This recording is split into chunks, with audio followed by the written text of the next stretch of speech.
or a side effect that you need to be in the hospital for, we probably would, not want to try. But we may try a different immunotherapy drug. Like I said, if you had the combination, try one.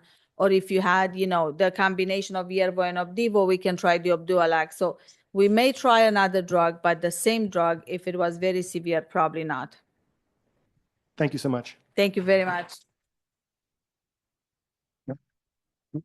And I got one question here. I don't know if that was for me or Dr. Tolamat earlier, but someone was thanking one of us for taking the melanoma off their leg, and they asked what % of non-transplant patients have multiple skin cancers. Well, I would say definitely the risk factors are often the same, the sun exposure, and so when we see patients with melanoma, it's not uncommon at all that they've had prior squamous cells and basal cells. I'd say that's typically pretty common. All right, it is my distinct pleasure to introduce another Dancing with the Doctors here, Dr. Mussallem, who, just like she's dressed, is a ball of joy and energy and just lights up a room every time I see her. So she's a consultant in the Department of Hematology Oncology at Mayo Clinic. She's assistant professor of medicine. She serves as a medical director for Mayo Clinic Florida Cancer Center Humanities and Medicine and chair for Mayo Clinic Florida Employee Wellbeing. She's double board certified, including board certification in lifestyle medicine, and has over 20 years of patient-centered clinical wellness. And she's just an inspirational figure. And Dr. Mussallem.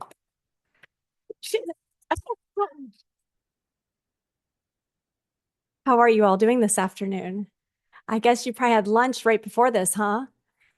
Everyone looks wide awake and energized. Usually after lunch, it's a little bit of a lull. So I'm excited to be able to be here and speak with you. So thank you for inviting me to be here. My topic is integrative medicine and lifestyle approaches to care. How many of you have used some integrative approaches to care during your treatments? Oh, not many. What about different lifestyle applications to care? I find this so interesting, actually. The area of my focus is in breast cancer primarily. And so when preparing this talk, there was such a paucity of information in this space. The human body is a human body, and cancer treatment is cancer treatment, so we can really apply a lot of the science pretty widely. But it's really disappointing to see that there hasn't been more investment of efforts into the impact of lifestyle and integrative care for patients with melanoma, because I do see that in my patients with breast cancer, they really can attain their vitality, and in many situations during that cancer treatment, and then certainly flourish thereafter. So that's what we're going to talk about today. But I was able to pull a lot of science from the melanoma specifics. But at the end of my talk, I'll have a QR code to an introduction to lifestyle medicine that I give for my breast cancer patients. That'll be about a 90-minute deep dive really into that food as medicine. So feel free to take out your phones and scan that. I'll have some QR codes during this whole talk to give you some references and different opportunities for you to have some resources that perhaps you haven't been exposed to before. So we'll get started. I think there was a concern with my slides not advancing, so let me make sure I can advance them. I think maybe if I go here. There we go. I can do it this way. Oh, yeah, we got it. Okay, great. I always say this, when it comes to the integrative medicine and lifestyle medicine, there are constant updates. Nothing I am saying could ever hurt a human being. That's the coolest thing with my medicine is I look at everything as first do no harm. So it'll never hurt you, but the advancements just keep on coming that we'll be able to add on to it. But everything would be updated as of today. And so integrative care is really an evidence-backed application of medicine. It's a whole specialty that includes a board certification now. And it uses mind-body therapies, natural therapeutics, and lifestyle approaches to I can almost say this, lifestyle approaches to care that march right alongside the conventional treatments. So you use your conventional treatments plus these more holistic means of practice to try to mitigate some of the toxicities of treatment and to enhance quality of life. The other really exciting aspect of melanoma is a large part of that therapy is immunotherapy. And we know that a lot of the lifestyle approaches to care with food as medicine can likely augment potentially that immunotherapy effect because of the impact it has on the gut microbiome. So this was an interesting study. Again, you're going to see a little bit of these slides are going to have a breast cancer influence because so much effort has been put into that space. And when I actually searched to find what is the utilization of patients with melanoma for integrative therapies, it said only 20%. And that study was back in 2017, so it hasn't been updated. But we know among breast cancer patients, and this is probably pretty consistent, I would think, among others, but most of you didn't raise your hand, so it's very interesting. 73% of breast cancer patients use integrative modalities. And when we interview oncologists, they underestimate that. They only feel about 43% of those patients are using it. But both the patients and the oncologists do actually feel that those integrative therapies do reduce the toxicity of treatment, and patients do feel better. Many patients also believe that there's a significant treatment effect related to those integrative therapies. So the National Institutes of Health actually has a whole area of complementary therapies that they approach, as well as do research to back funding so studies can get off the ground. And those research studies are focused on nutritional efforts, mind-body efforts, and then physical medicine like exercise. I really rely a lot on the American Institute for Cancer Research guidelines.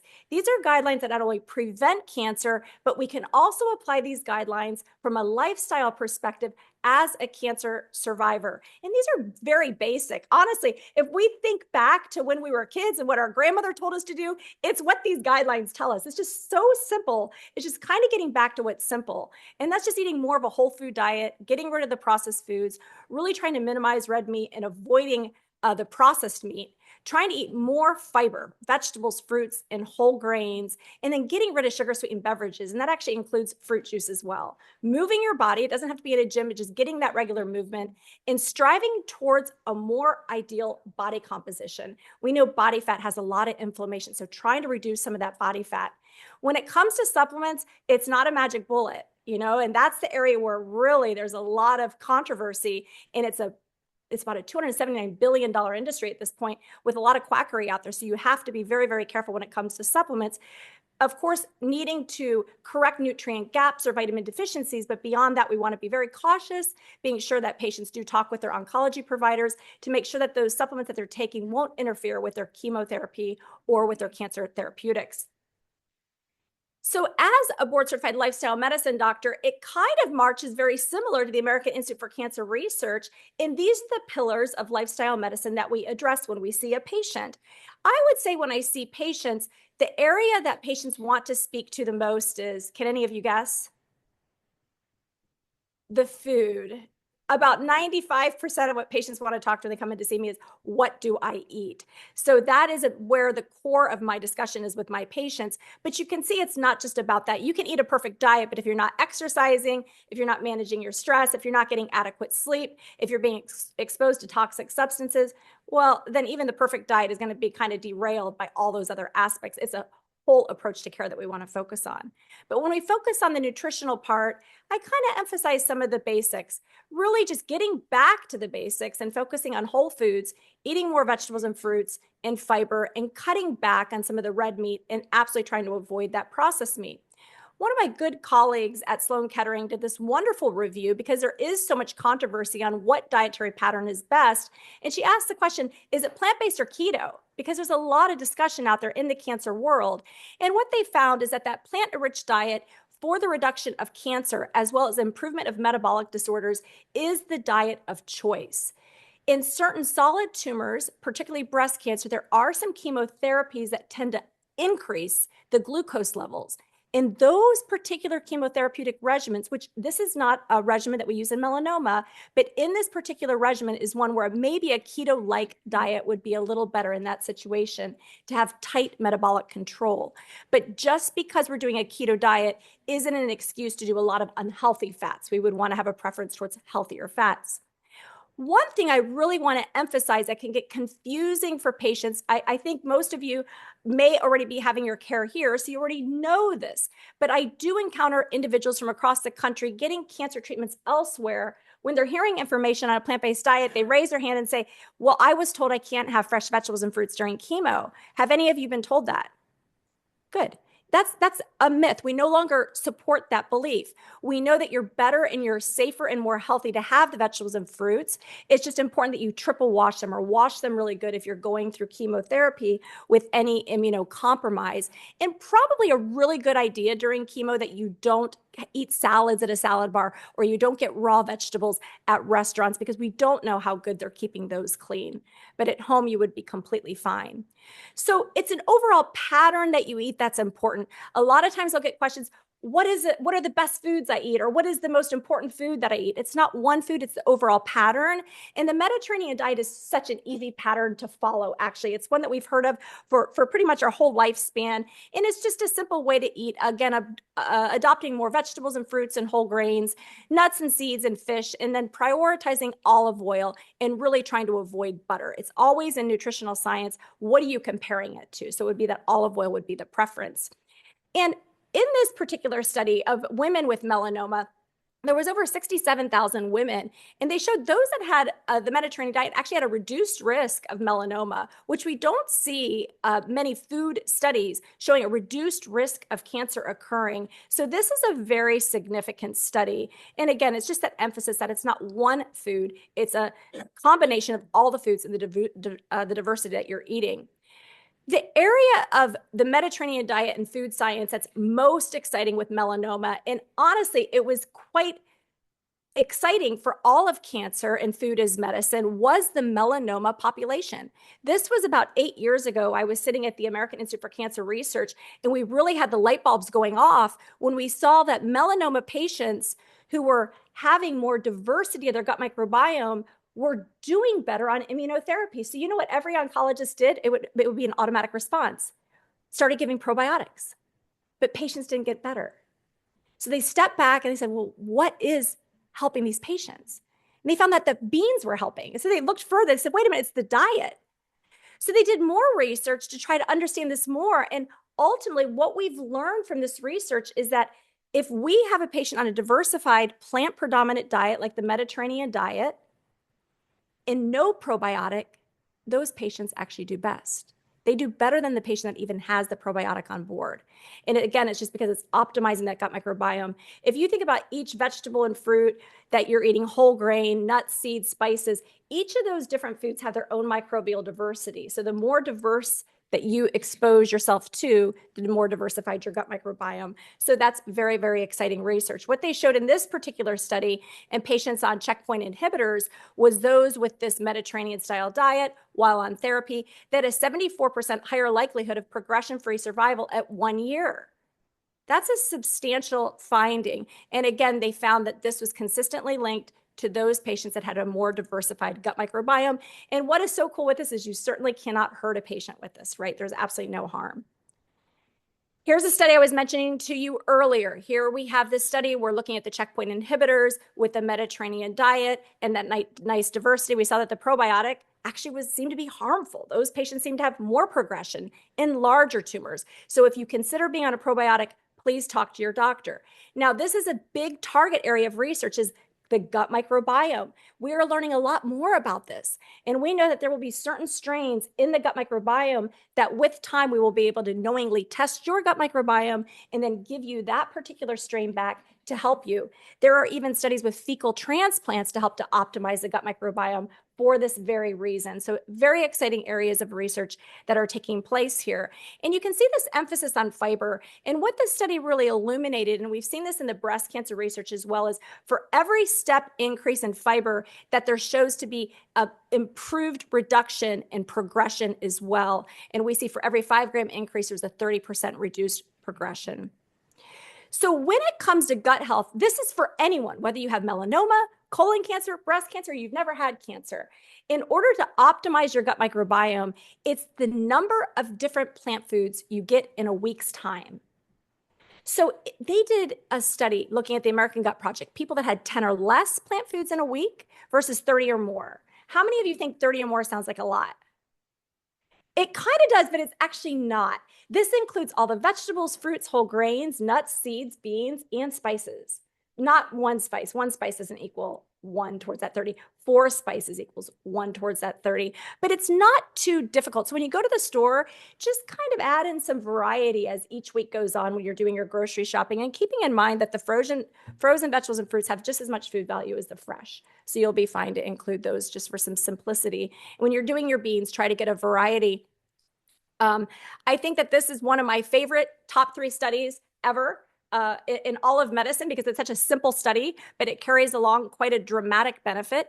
And what this study looked at is for every 2 servings of vegetables and fruits a day a person would have versus 5 servings of vegetables and fruits a day, those individuals that had 5 or more had improved survival from all cancers, from heart disease, as well as from respiratory disease, which this was actually very prominent in the studies with COVID, though it wasn't really delivered out to the public as widely as it should have been. But we saw people on a plant predominant diet with more vegetables and fruits actually had a 39% reduction in COVID incidence. And that was a recent study over the last year. So very interesting findings to see the impact of getting more vegetables and fruits. The problem is 90% of Americans don't hit this goal. Did a study in our breast clinic to think, well, that's probably because of food insecurity. I think our patients are doing much better. Do you think our patients were doing better? They were actually doing worse. 95% of our patients were not hitting the goal, which was absolutely shocking to me. And this is what I see pretty much every day in my clinic is on average, people are getting about 2 to 3 servings of vegetables and fruits a day. So we really want to increase that. Here is a QR code that goes to a wonderful Food is Medicine Jumpstart. That's a free resource, so feel free to grab that.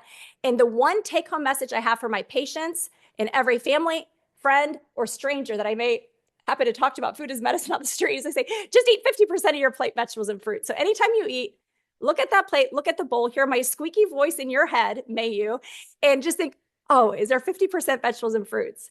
That is a really great place to start. We don't always have to start restricting. Let's just start adding. So just add 50% of vegetables and fruits at any one meal to start. One of the most common things I hear from my patients is I cut out whole grains. And I'm not really sure why people do that because whole grains have a lot of nutritional value. Now, this isn't the refined grains. We want to stick to the intact whole grains, but there's no reason to omit whole grains from your diet. You can enjoy them. We know that 91% of women are fiber deficient, 95% of men are fiber deficient, and we know whole grains are the path to try to drive that fiber forward. Same with beans. There's 2 foods in our dietary pattern that have actually been linked to longevity and healthy aging. One of them is beans. The other one, can anyone guess it? I don't think you'll guess it. It's actually kind of interesting. It's walnuts. So beans and walnuts, it's an easy thing, right? So have a few walnuts every day and try to get beans 1 to 3 times a day. That's what I invite my patients to do, 1 to 3 servings of beans a day. Who eats beans at least once a day? Uh-oh, twice a day? Does anyone? No? Okay, we'll go with 1. So we're going to start with once a day. We're going to take small steps in the right direction.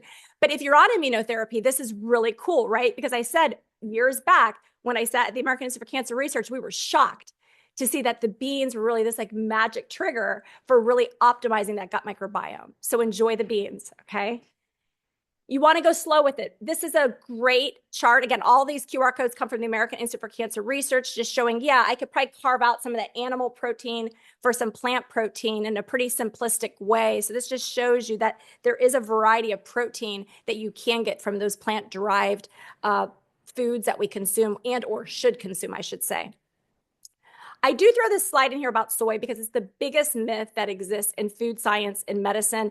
Soy does not cause cancer. Soy will not cause breast development in men. Soy actually reduces the risk of breast cancer. And breast cancer survivors, it reduces the risk of recurrence. For men, it's been shown to reduce the risk of prostate cancer. There are studies suggesting it reduces the risk of lung cancer, which is a very interesting finding. But the reason I have this slide up here, because we're here to talk about melanoma, is we know that soy can be very good for the gut microbiome.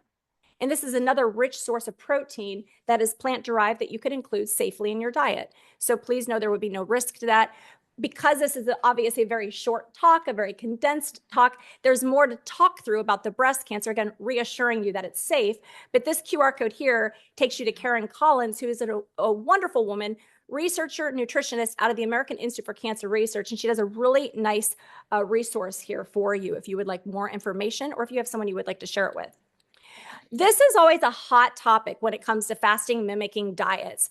And with the fasting mimicking diets, for me, I feel this is such a safer way to go than water fasts. And in the integrative world, in the lifestyle medicine world, I will have some people that will not like me saying that. There are some really hardcore people that like their water fast. I personally think it's really hard on patients. And the fasting mimicking diet is much more gentle. Dr. Dronka has done some beautiful research in this space with Walter Longo. And excitingly, this is where a lot of this research is coming from, is from some of the work that Dr. Dronka did with Dr. Walter Longo.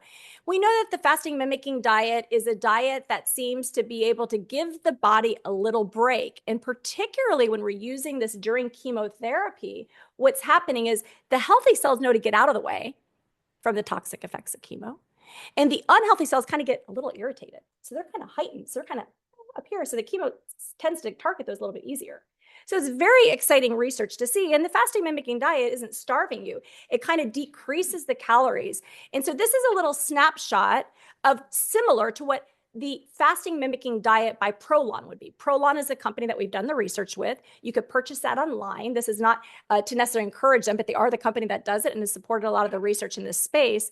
But some consumers decide to make their own diet. So it would kind of lay out something like this. If you're going to be having chemotherapy, on that week of chemotherapy, you would do your fasting mimicking diet. Some patients opt to do this fasting mimicking diet every month. If you're underweight, this is certainly something you need to talk with your nutritionist about and your cancer team to make sure that this would be safe for you to go that low in calories. But the majority of Americans certainly are not underweight. The majority of people have enough reserve to be very safe, and you're still getting plenty of food. But please talk to your doctor about this. The great thing is, for centuries, we've been fasting. The human body definitely knows what to do with fasting. Of course, if you're diabetic or if you're on a diabetic medication, it is also important that you talk to your doctor because we wouldn't want you to have low blood sugars on a diet like this. So speak to your medical team if you're interested in this. It is something that I certainly use with my patients widely. Some patients, if they're in their survivorship years, what's a really nice thing to do is a fasting mimicking diet once every 3 months. Just a little reset. You could do something that simple. So avoiding risky substances. Everyone knows not to smoke, but the majority of people still see alcohol as a health benefit. There is no health benefit of alcohol, and alcohol is actually a carcinogen. So how did we mess that science up, right? Because it wasn't but 10 years ago we were saying, oh, have a glass of wine, it's good for your heart. What we learned was that in the non-drinkers, there was a whole bunch of recovering alcoholics. Oops, we should have probably asked that question, right? So they later learned that, wait a minute, the non-drinking group was actually more unhealthy at baseline to begin with because some of them were non-drinkers or they were selecting not to drink because of other underlying health conditions. So the World Heart Federation said, yes, there's no benefit for you to drink alcohol. At the end of the day, I don't think we have to totally abstain from alcohol. If it's a special celebration, it's not going to hurt you likely if you have a little bit. But for cancer prevention, the recommendation is to avoid alcohol. We know the more you drink, the more risk you tend to get. There is actually suggestion, much like a lot of the other cancers, that with melanoma, we see that same trend. So 7 drinks a week, there was actually an increased risk associated with melanoma up to 64%, which is a really wide number when you start to look at what the science is. Now, this doesn't mean that if someone has a risk of 10%, that's taking them up to 74%. It's increasing them 64% of that 10%. Okay, so we have to keep these numbers real. That is a massive number. So when you see it, it's terrifying. What was really interesting in this, though, is they saw that white wine, of course, increased the risk of the melanoma, but liquor had even a higher increased risk. This is not across the board for all cancers, but there was a little bit of selective finding, in particular with melanoma. And what they find is that with the melanoma patients, it seems that it really isn't directly related to sun or anything like that. It really is the actual toxin that's in the alcohol itself that's driving that melanoma risk. When it comes to exercise, we know that 80% of Americans don't do as much as they should. We've got to move the body, and we know it's the 4th leading cause of actually death in the world. So we want to increase that. We know that exercising during chemotherapy can reduce the toxicities of treatment. It can enhance your well-being during treatment. So with my patients, I want them to exercise. And if they say, I'm too tired, I say, at least do 10 minutes. Because you know what happens after that 10 minutes? It re-energizes them. They can usually go 5 minutes more. So I'm pretty hardcore. So hear my voice, chirp, chirp, chirp. Walk. I need you to walk because it really does help improve cancer outcomes. It reduces cancer-related fatigue. It doesn't have to be blood, sweat, and tears. It could just be a simple walk. It could be gardening. It could be dancing with your loved one. It doesn't really matter, but you have to move. What this showed us is that patients who exercised during chemotherapy, they had better lung and fitness, better heart and lung fitness after their chemotherapy. They had less decline in their quality of life. They had stronger muscles, and maintaining that muscle mass is important because that's the metabolically active tissue, the tissue that's going to use more of your blood sugar, and that's very important for cancer response. And they were able to attain that physical activity level after their cancer diagnosis. And what they found is that they were more likely to continue exercising after versus those who didn't exercise during chemo. It was harder for them to get back up into that regimen after their chemo had commenced. So can cancer prevent spread of cancer? Can exercise prevent spread of cancer? I may have said that wrong the first time. That's why I just repeated it. So I'm like, by the way, I'll give I traveled yesterday and I was giving 2 talks actually in South Florida, and then they closed down the airport, but I made it back. So that's why I was a little bit late. So you got stuck with me today in person. So this is good.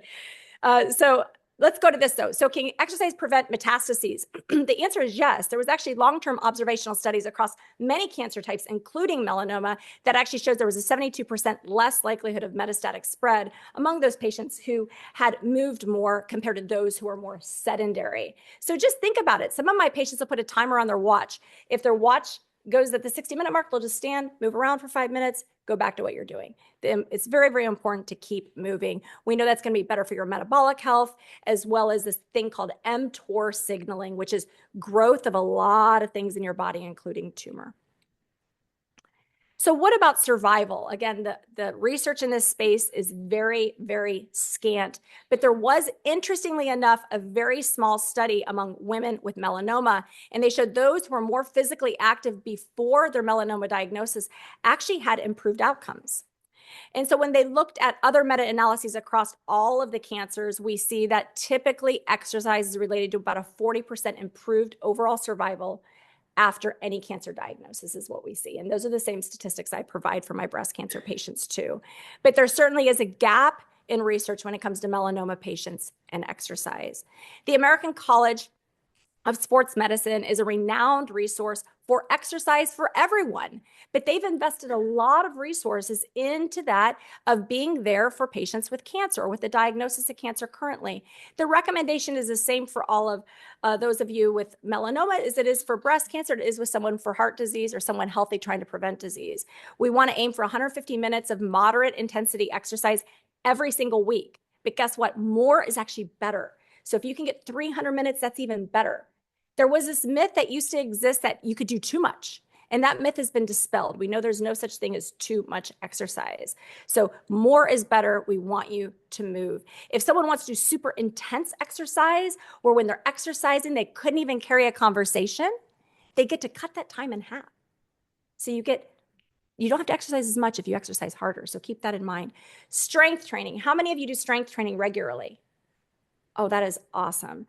Strength training is so important. After the age of 30, we start to lose muscle mass. So at a minimum, you want to strength train at least 2 days a week, and you want to go heavy. And when I say heavy, I don't want you not having good biomechanics, but you want to go heavy enough that you're making the muscles have a reason to stay strong. So keep those repetitions at 8, maybe up to 12. And if 12 starts to get easy, back it down again and make that weight heavier for yourself. And be aware of balance training and flexibility training, because that's always very, very important for fall risk reduction. But never stretch if you haven't warmed up. It's always better to stretch after you've done your exercises. Here is the resources with the QR codes to the American College of Sports Medicine. And you can see here they have a lot of video exercise recordings that you could do exercise right from the comfort of your own home. So wonderful resource for you to have on hand. Additionally, another amazing resource for you is the Livestrong program. And they actually provide free exercise that's supervised for a 12-week program for cancer survivors. Some of the Livestrong programs will also provide a membership for your spouse or your significant other. So please take effort to pursue finding if your local YMCA has this resource available to you. Sleep is critical. Sleep is when your brain gets its bath. So we don't want dirty brains out there. 7 to 9 hours is what you need. And actually, if someone sleeps more than 9 hours, that's harmful, just as it is if someone sleeps less than 7. This doesn't have to be exact. There's always going to be people out there that maybe have 6.5 hours of sleep and they feel totally energized. But the goal here is to get as close as you can to 7 to 9 hours of sleep. The blue light is a big driver of why people don't sleep well. Blue light is what these screens emit. So if you're watching screens throughout your whole workday, especially after sundown, get some of those blue blocker glasses or get a blue blocker screen for your computer, okay? The other thing is when you wake up first thing in the morning, a way to start to reset that circadian rhythm is get up at sunrise and get that first morning light in your face, in your eyes. It's really, really important to be exposed to the daylight at sunrise. And as sundown comes around, make sure we limit our exposure to this blue light.